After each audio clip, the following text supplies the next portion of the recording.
আজকে যে আজকে যে 5 জন বাংলাদেশি নাকি মানুষ ধরেছেন, যে ওরা কিভাবে অ্যারেস্ট হয়েছে, কোন জায়গা থেকে এসেছিল, আর ওদের কাছ থেকে কি পেয়েছে? আচ্ছা, আমার কাছে একটা গোপন খবর আসলো যে আশ্রামবাড়ির দিক থেকে 5 জন বাংলাদেশি আগরতলা দিক দিয়ে রওনা দিতেছে।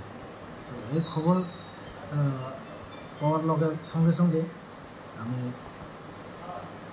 অঞ্জিতি নাকাতে আছি। তো নাকাতে গাড়িটারে স্টপ করছি। নাকাটা কোন জায়গা ছিল? বেলসং নাকা। ওদের নাম কি? ওদের নাম হচ্ছে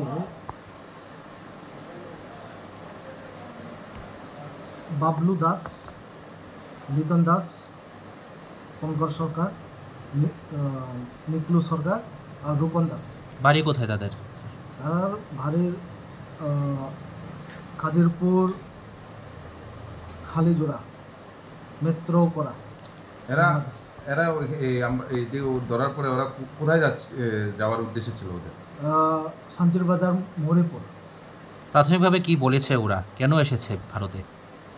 তারা এখন কিছু তো বলেনি, তো এখন ইনভেস্টিগেশন চলছে। তো ওদের কাছ থেকে কোনো কিছু পেয়েছেন? বাংলাদেশের কারেন্সি, ইন্ডিয়ান কারেন্সি আর বাংলাদেশের আই কার্ড। কয়জনের আই কার্ড পেয়েছেন? 2 জনে। তো বাংলাদেশি কারেন্সি কত ছিল স্যার? বাংলাদেশের কারেন্সি আছে 360 টাকা। আর ইন্ডিয়ান কারেন্সি?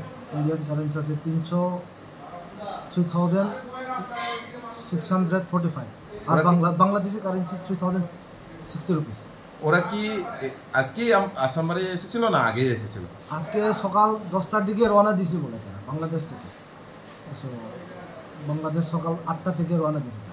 আসামবাড়ি বর্ডার দিয়ে এসেছে। আসামবাড়ি বর্ডার দিক দিয়ে। এখন কি আপনারা খোয়াই থানার হাতে হ্যান্ড ওভার করেছেন? খোয়াই থানার হ্যান্ড ওভার করেছে। Thank you.